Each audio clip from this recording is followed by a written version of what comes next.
avec mon accessoire indispensable, la cocotte minute.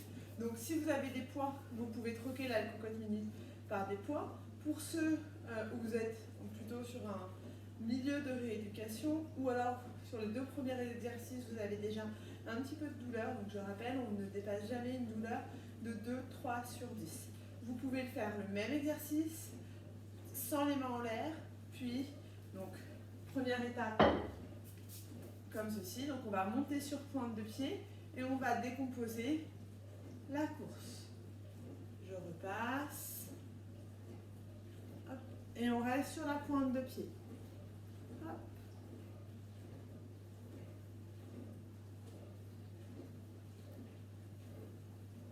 En stabilisant tout, c'est-à-dire que mon bassin reste stable, mes genoux restent alignés avec ma hanche et mon pied, et à chaque fois que je monte, je ne déséquilibre pas tout mon poids du corps. Donc je ne veux pas avoir de ça, je ne veux pas avoir ça.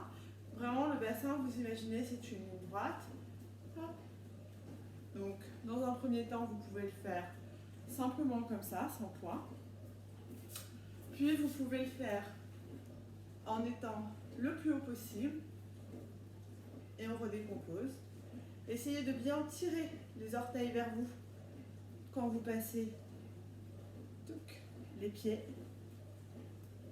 Et on décompose en avant. Et vous pouvez repartir en arrière. Hop là.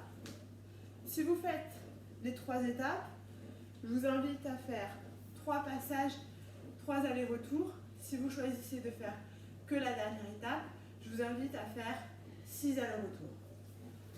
Dernière étape, donc vous pouvez prendre du poids, une cocotte minute, ce que vous avez sous la main, et vous refaites la même chose en essayant de bien tirer la pointe de pied vers vous au moment où vous passez devant, dans un sens et puis dans l'autre.